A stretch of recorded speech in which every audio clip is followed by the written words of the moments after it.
오늘 우리에게 주신 하나님의 말씀은 로마서 8장 31절부터 39절의 말씀입니다. 신약 250쪽입니다.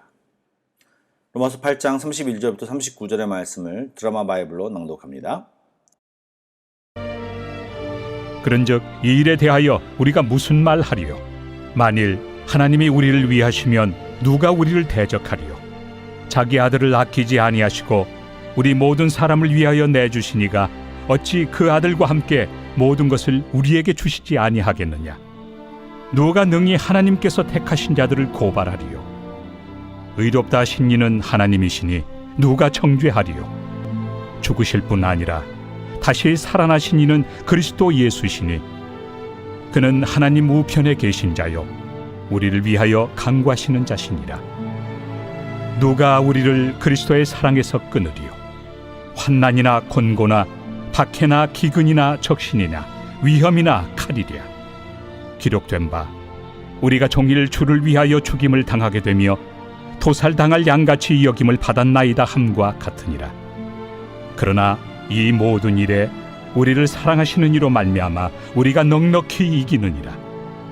내가 확신하노니 사망이나 생명이나 천사들이나 권세자들이나 현재 일이나 장래일이나 능력이나 높음이나 깊음이나 다른 어떤 피조물이라도 우리를 우리 주 그리스도 예수 안에 있는 하나님의 사랑에서 끊을 수 없으리라.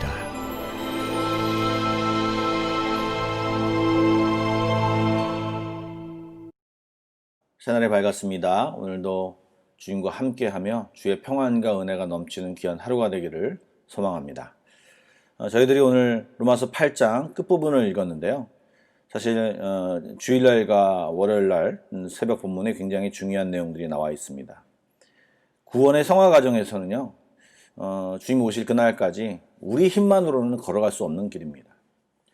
우리 인간 스스로 그 결승전까지 완주할 수 있는 능력도, 재능도, 계획도, 또 자신도 없는 것이 저희들입니다. 그런데 우리를 구원하신 그 하나님이 우리를 정하시고 부르시고 의롭다 하시고 영화롭게 하는 이 모든 과정에서 그런 아무런 능력도 재능도 없고 계획도 없는 우리 연약한 인간들을 정확히 하셨기 때문에 그 연약함을 도와줄 성령님을 우리에게 보내셔서 그분이 우리 안에 내주하심으로 우리를 이끄시고 또 우리가 생활하는 모든 것들을 그 성령님과 대화하면서 우리 안에 처한 모든 것을 합력하여 선을 이루게 하신다는 말씀이 오늘 본문 앞에 나와 있는 내용입니다. 이제 이런 하나님의 행하심에 대하여 우리가 무슨 말을 할 수 있겠습니까? 하나님이 당신의 성도를 위하시는데 어느 누가 어떤 대적이 우리 앞에 있겠느냐? 어떤 것도 어떤 존재도 우리를 하나님이 우리에게 주실 그 구원에서 끌어낼 수 없음을 31절과 34절까지 바울은 강력히 자기의 믿음을, 신앙을 고백하고 있습니다. 아들까지 모든 사람을 위하여 내어주신 하나님이 그 아들과 함께 모든 것을 성도에게 주시지 않겠느냐? 하나님이 택하신 자들을 누가 고발하겠느냐? 하나님이 의롭다 하시는데 누가 정죄하겠느냐? 이런 바울의 항변이 나타나고 있습니다. 정죄할 수 없는 또 다른 이유는 뭐냐? 하나님 아버지 보좌 우편에 계신 우리 그리스도께서 우리를 위하여 중보하고 계시고 우리를 위하여 간구하시기 때문입니다. 여러분, 간구한다는 얘기가 어떤 얘기입니까? 호소하다, 청원하다, 중재하다라는 의미로 죄에 대해 분노하신 하나님과 죄인인 우리 사이, 죄를 여전히 짓고 있는 우리 사이를 화해시키시고 하나님의 분노를 누그러뜨리는 역할을 주님이 하고 계시다라고 하는 것입니다. 즉 재판장에서 변호사의 역할을 우리 예수 그리스도께서 하고 계신다고 하는 것입니다. 지금 31절부터 34절까지 말한 내용은요, 그 내용을 한마디로 요약하면 성도를 위해 독생자까지 아끼시지 아니한 하나님이 우리를 위해 필요한 것을 아끼지 아니하시고 또 성도들을 의롭다 하신 분이 다른 분이 아니시고 하나님이시다. 또 그 옆에서 중보하고 계시는 분이 예수님이시다. 그러기에 성도를 정죄할 수 없다라고 이야기하고 있는 것입니다. 하나님은 우리에게 보이지 않아도, 우리에게 느껴지지 않아도 주님은 성실히 신실하게 우리를 위하여 멈추지 않으시며 오늘도 일하고 계심을 말하고 있는 것입니다. 이 아침에도 그분께 감사하며 이것을 믿으며 기도하실 때 그런 주님을 실제로 만나 뵙는 놀라운 축복이 저와 여러분에게 있기를 간절히 축복합니다. 35절부터는요. 바울이 이런 궁극적인 승리의 원동력, 하나님이 함께 하심으로 우리가 모든 것을 이루며 하나님 앞에 나아갈 수 있다라고 하는 이런 원동력을 주시는, 이런 모든 것을 계획하시고 이끄시는 하나님의 놀라운 사랑에 대한 찬가를 부르고 있는데요. 즉 성도들이 비록 이 세상에서 여러 가지 환난과 고난을 당하게 되지만 그 가운데서도 성도를 향한 하나님의 사랑으로, 하나님의 신실하신 그 크신 사랑으로 넉넉히 이기고 승리할 것이라고 하는 이 최후의 승리의 확실성을 힘차게 노래하고 있는 것입니다. 사실 이 부분은 어떤 해석이 필요하지 않습니다. 그냥 읽는 것만으로도 우리에게 큰 은혜가 됩니다. 35절 말씀을 먼저 볼까요? 누가 우리를 그리스도의 사랑에서 끊으리요? 그 누구도 어떤 것도 그럴 수 없다. 그리스도께서는 우리를 처음부터 끝까지 사랑하신다. 당신의 모든 것을 내어주시면서 우리를 도우시고 우리가 죄악과 죽음의 삶을 떠나 생명의 삶을 살아갈 수 있도록 도와주심을 한 글자 한 글자에 담아서 바울은 찬양하고 있습니다. 이 찬양을 우리의 찬양이 될 수 있도록 해야 할 것입니다. 계속 읽으려고 하는데 개역개정보다는 좀 쉬운 말로 번역되어 있는 표준세 번역을 한번 읽어보겠습니다. 누가 우리를 그리스도의 사랑에서 끊을 수 있겠습니까? 환난입니까? 곤고입니까? 핍박입니까? 굶주림입니까? 헐벗음입니까? 위협입니까? 또 칼입니까? 성경에 기록된 바 우리는 종일 주님을 위하여 죽음을 당합니다. 우리는 도살당할 양과 같이 여김을 받았습니다. 한 것과 같습니다. 그러나 우리는 이 모든 일에서 우리를 사랑하여 주신 그분을 힘입어서 이기고도 남습니다. 이렇게 고백하고 있습니다. 35절에서 누가 우리를 그리스도의 사랑에서 끊을 수 있겠습니까? 말했던 바울은요. 다시 한번 선언하며 선포합니다. 내가 확신하노니 하면서 선포하고 있죠. 38절부터 끝절까지 읽어보겠습니다. 나는 확신합니다. 죽음도 삶도 천사들도 권세자들도 현재일도 장래일도 능력도 높음도 깊음도 그 밖에 어떤 피조물도 우리를 우리 주 예수 그리스도 안에 있는 하나님의 사랑에서 끊을 수 없습니다. 아멘. 예, 하나님은 그런 존재나 상황과 어려움과 그 어떤 것들보다 훨씬 크고 강하고 위대하신 분이십니다. 그러므로 우리가 그리스도인이기 때문에 세상에서 대적을 당할 때 어떤 태도를 가져야 할까요? 우리는 영원하신 하나님의 사랑을 힘입고 있음을 믿고 어떤 반대도 어떤 정죄도 어떤 핍박도 우리에게 소용없음을 확신하고 그들을 향하여서 힘차게 나아가야 합니다. 그런 확신으로 세상에서 정복자 그 이상으로 담대히 살아가야 하는 것입니다. 그리고 오늘 이 아침에 그런 하나님 앞에 그런 예수님께 내 안에 계신 성령님께 꼭 감사함을 고백하는 이 아침이 되기를 간절히 소망합니다. 기도하겠습니다. 하나님 감사합니다. 죽을 수밖에 없는 저희들을 구원하시며 또한 너무도 성실하게 신실하게 동일하게 우리를 이끄시고 도와주시며 함께 하시는 주님을 생각하며 또 믿으며 느끼며 감사를 드립니다.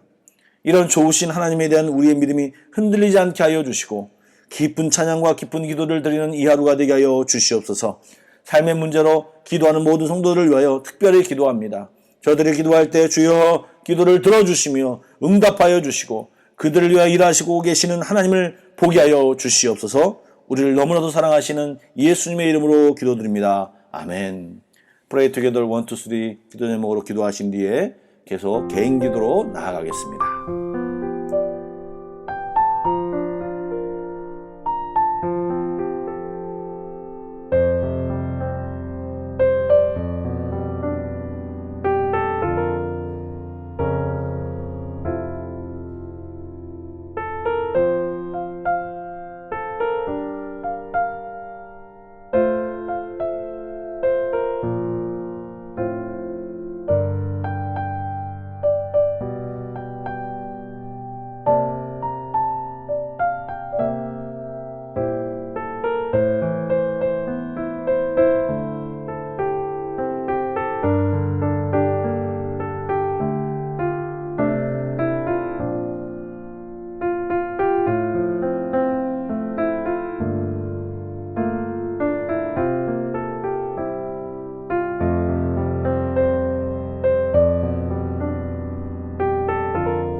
감사합니다.